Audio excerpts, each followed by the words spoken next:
The blouse for the camera rather than my thick jumper, but if you do see me shivering, I'm not having an orgasm. So, I'm going to talk to you about sex and relationships, because obviously you don't know anything about sex and relationships. So, I am actually a sex coach and a clinical sexologist. They are real professions. I did study. I am not standing in your bedroom with a pair of pom-poms going, woo! Or I'm also not marking you with a piece of paper going, oh, well, you did that really badly and you touched it way too hard, you went way too slow, so you failed. No, I help people with their sex lives and their relationships and their intimate lives because I'm passionate about sex and relationships and sex education. I trained under one of the pioneers of sexology and sex coaching, a woman called Dr. Patty Britton in the United States. I am certified by the World Association of Sex Coaches and the Association of Somatic and Integrative Sexologists. I'm insured, I'm completely legit, and I have studied. So I'm going to talk to you today about my favourite topic, which is sex.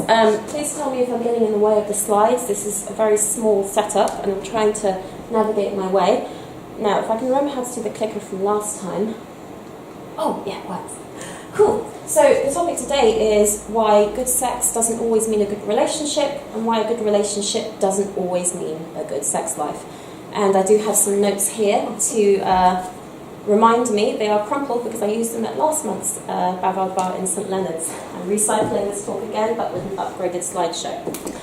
So, why a great relationship doesn't always mean great sex, or why sex can dry up in long-term monogamy. I don't know if any of you know the difference between monogamy, non-monogamy, polyamory. Monogamy is when you're supposedly sexually faithful to one partner.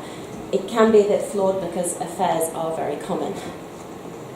So I'm going to first ask you a question. What is good sex? So I'm going to ask you, the audience, tell me what you think good sex is. Don't be shy. We're all keeping our clothes on. Nobody has to touch anybody. Please tell me what you think good sex is. Be brave. Connection, I guess. Connection? Chemistry? Anything else? Understanding? Fulfillment. So the thing is, good sex can mean different things to different people, and it can mean different things to the same person or different times of the week. To some people, good sex might mean more orgasms, it might mean more connection, it might mean lasting longer, it might mean just because I've finished doesn't mean you have. It might mean I think sex is great and your wife might be thinking something different. Good sex means different things, and I like to think of good sex as something where you're both looking forward to going to bed at the end of the night, rather than thinking, oh God, I've got to fake a headache, oh God, how long is he going to take this time? Good sex is something that we all want in relationships and something we're all hoping for, but it doesn't always happen because sex education in British high schools and pretty much every high school around the world except the Netherlands is terrible. I don't know what you remember about sex education, but my sex education in my Church of England high school, growing up in a very religious household, my mother is here, by the way, to support me, talking about sex and relationships. The sex education is pretty shitty. It's basically focused on reproduction and preventing STIs. The general message is don't have sex, it's dangerous. That's not really going to set you up for happy, joyful sexual relationships and consensual sexual relationships. Where is my clicker? No, I'm getting the hang of this. I broke my Bavard bar virginity last time, so this is my second time around. Okay. In long-term relationships, sex can dry up for many different reasons, and it's going to be kind of difficult to condense it all in a 15-minute talk because that's why people need a sexologist or a sex coach to help them. One reason can be that you can be great friends, you can be brilliant partners, you can be so close, you can be good co-parents, but in the bedroom it just isn't happening, there's no chemistry. Your partner can be your best friend, but not always your lover. You can both be too tired and too stressed at the end of the day to get busy. Or you've become so used to each other that it's just not exciting anymore. I messed up these slides. So I wanted to quote something by a sex therapist called Dr. Marty Klein. He's one of my sexological idols. He said, in long-term monogamy, sex will become less frequent, less exciting, less intimate, and less emotionally nourishing. I'm really sorry to poop on your parade. This is the thing about long-term relationships, is that a lot of us want to have stable, fulfilling long-term relationships, but that doesn't always mean sizzling sex in the bedroom. I'm going to quote another sex therapist called Esther Perel. Has anybody read Mating in Captivity? Just going to get my words here. Basically, Esther Perel was saying, if you've heard Esther Perel, she said, humans, we have two desires. We have a desire for novelty and adventure and excitement, and we have a desire for stability and connection and safety. And these things can come into conflict in long-term relationships, because in a long-term relationship you'll have that emotional stability and that groundedness and that security, all the oxytocin and vasopressin, but then it can lack adventure and excitement, and then you kind of wonder, well, is this it? I'm going to go back to one slide. In the first 6 months of your relationship, you've probably all heard of the honeymoon period. Basically, in the honeymoon period, I'm standing that way with the camera, sorry, I need to stand in here. Sorry, I'm not used to getting my space around. In the first 6 months of your relationship, you're on drugs. By drugs, I mean your brain is flooded with the love hormones of oxytocin, dopamine, serotonin, and neuroepinephrine. I can't pronounce it. I'm a bad sexologist. I don't know how to pronounce my love hormones. But these 4 big hormones are flooding your brain, which is why the first 6 months, in general, this is very average. You have couples that have been together for 10 years and they're still mad about each other. 6 months is about the average when you're in the honeymoon period. You can't get enough of each other. You can't keep your hands off each other when the clothes are on the floor all the time. This will wear off roughly after the first 6 months to a year, and then you get to a phase of, well, what now? I will organise these slides better next time. This was a last-minute botched attempt. So there are some other reasons why sex can dry up in a long-term relationship. It's what's called same stuff, different day. So you do the same routine over and over and over again. It gets boring after a while.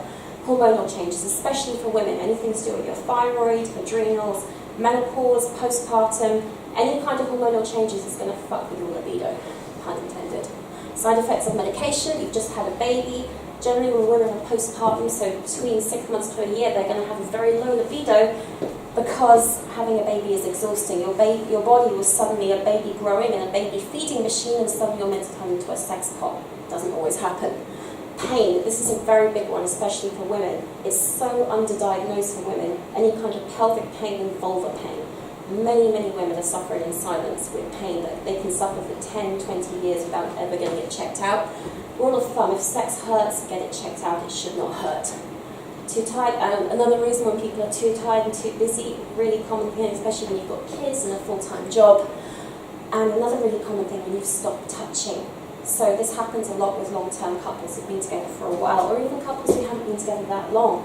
When you're only touching each other, only to have sex, then you're not going to want to have sex. So you're lying in bed and suddenly you get an arm around your shoulder, and you think, oh God, not again. If you think about it, when was the last time you ever held hands with your partner, or you gave them a foot rub or a head massage? When we stop touching for touching's sake, then sex becomes very monotonous, very boring. Touch is just associated with sex rather than physical intimacy and connection. Another one, you've stopped making an effort, or if you've stopped taking care of yourself, if you've let yourself go a bit. This does sound very derogatory, but guys and girls, if you're not taking care of yourself, if you're not making an effort for your partner, then your partner's going to think, well, why should I bother? Do they even care that much about me? And finally, yes, different arousal patterns. So I don't want to get too scientific, but in general, men and women, and, well, it can be the same, we can have different arousal patterns, but one person is horny in the morning, one person is horny in the evening. Where do you find middle ground? So many, many reasons for sex to dry up in long-term relationships. I like this slide. Who here's seen 50 Shades of Shit? 50 Shades of Shit, anybody? Sorry, 50 Shades of Grey. Has anybody seen that film? Yes. Let's put our hands up. Yeah. I tried to read the first. I tried to read the first 2 chapters of the first book, and I wanted to punch myself repeatedly in the head. It's terrible, but it's good erotica for women, and women are finally saying, "Yeah, I'm going to go to the cinema and I'm going to get off." Now, the thing about 50 Shades of Grey, it kind of epitomises male-female sexual encounters, and they're all Anastasia. I know her name now, Anastasia. All she has to do is literally lie there and do nothing, while Christian Grey knows exactly how to touch her. He knows her exact arousal patterns. He knows just how hard to spank her. She doesn't really have to do anything. She just has to lie there and go, ugh.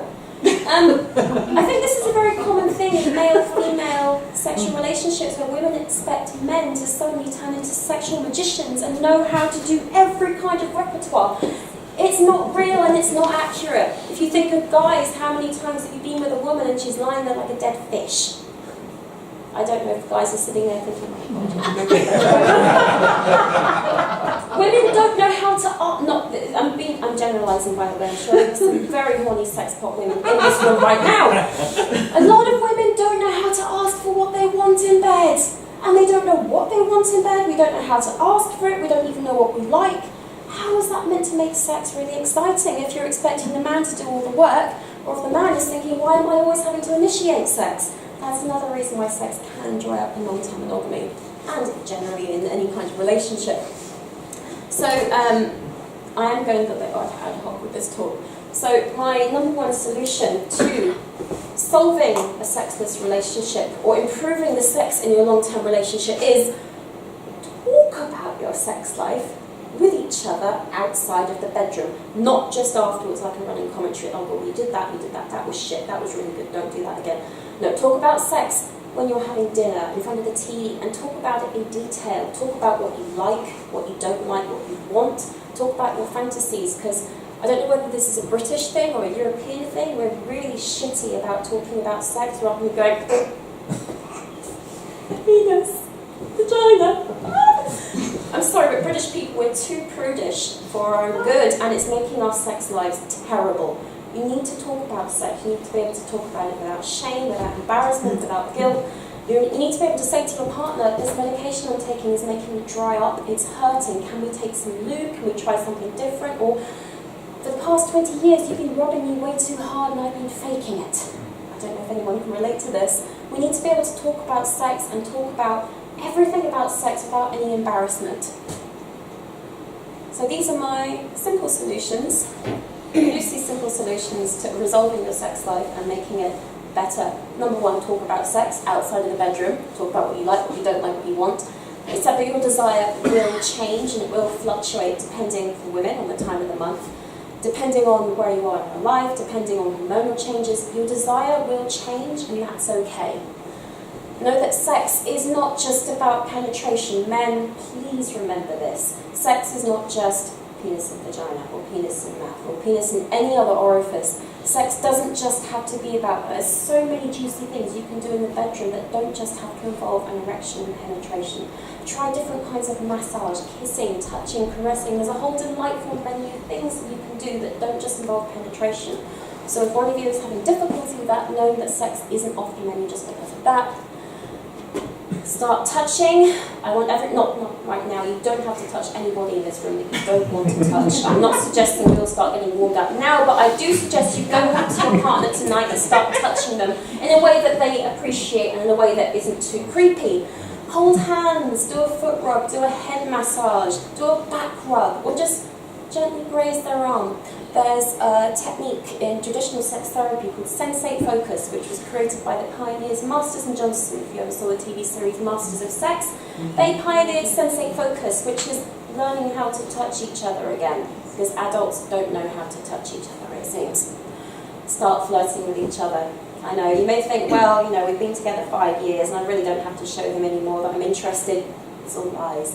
Show your partner that you're interested and you still find them attractive. One of the number one reasons that affairs happen, and this is being very general, is when one partner doesn't feel attractive to the other partner anymore. Or if one partner thinks that they're being taken for granted, or the other partner doesn't see that they're still a wonderful person. Finally, as I said to Tim last time, I still haven't included it. I did want to include an anatomy of the clitoris and the vulva and the prostate, but I thought that might be a little bit too un-PC for Eastbourne, as it is a very conservative area. But I'm very much a fan of teaching women and men female anatomy, where the clitoris is, how it works, and all the juicy pleasure spots that happen within male and female genitalia, because we don't learn this in high school. Most sex education in high school doesn't teach you about the clitoris, and that is what makes sex pleasurable for most women. Then that's kind of setting people up to not have pleasurable sex because we're not using the clitoris. The same for men with the prostate and with all the juicy other areas of the penis and the male genitalia. If we don't know about these areas, how can we know how to pleasure ourselves and our partners? Maybe next time I do a talk I will include a diagram of the penis and the clitoris. but nothing too explicit. And finally, if you're experiencing any kind of pain, especially for women, please get it checked out. You should not be in pain during sex. Sex should not be hurting. If anything is hurting, please get it checked out. You shouldn't be suffering in silence. Finally, my favourite topic is you do you first, masturbation. It's the go-to tool for all sexologists to prescribe to their clients. Any kind of sexual problem, do yourself first. We tend to think that when you're in a partnered relationship that your partner should take care of all your sexual needs. Bullshit. You need to have a good relationship with your own body or your own sexual response cycle, because if you don't know how your body works, if you don't know if you don't know what feels good to you, if you don't feel pleasurable, then how can you communicate to your partner, and how can your partner know? I recommend masturbation for everybody. I think it solves many kinds of sexual concerns, and it's something I want to talk about very openly and encourage, because it's the safest sex there is. You're always going to go to bed with someone who loves you, yourself. You can't catch any STIs, you can't get pregnant. It's the safest sex imaginable. It keeps your genitals healthy, prevents atrophy, helps with ejaculation, helps with prostate issues. Please. I did work for Anne Summers as well, so I'm a big fan of masturbation. And finally, this is me. My website if you want to work with me. Thank you very much.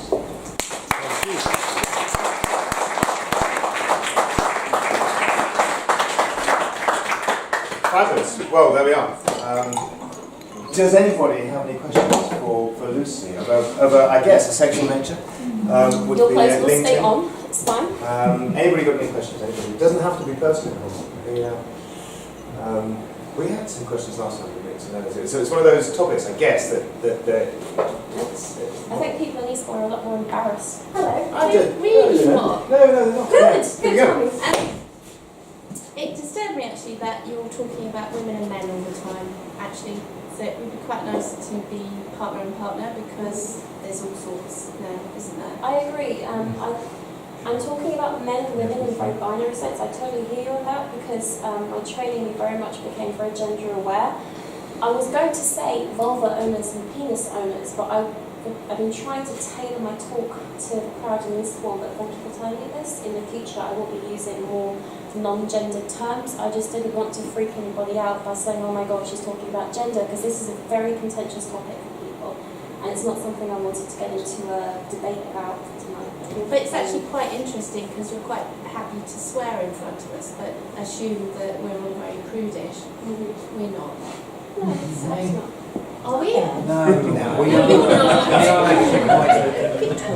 very open-minded. It is a very open-minded, very open-minded panel. I didn't talk about it, I just But yes, it's a good point, and I appreciate that you're aware too. So that's cool. I think if you're going to go to the level of what you do, which is great, really good to talk about it openly, go wholehearted and assume that we are prepared to listen, because we're all here and we'd walk out otherwise. Yeah, thank you. Go the whole hog. The whole hog. Yes, that's another talk. There's no slides with that one. Any other questions for Lucy on of a sexual nature, of a relationship nature, in terms of on the binary and non-binary And sense? it can be asking for a friend. So you can say it's not actually for me. Yeah. Well, yes. How long did it take you to study that? 2 years. 2 years. So it was mostly correspondence and then live training in Poland and Czech Republic. Yeah. So my trainers are in Los Angeles, and most of my colleagues are in Poland as well. And then we have live calls I think twice a month, and various other communities as well. Do you find much difference between some people or some couples or whoever coming to you between different countries? There is a cultural difference. Certainly in the UK, I often feel a difference between the culture here and the culture that I was trained with, in terms of, I don't know how to put it, but yeah, there is a difference. But you'd also be surprised about people from the UK as well, because as I said, in the UK we do tend to be quite prudish.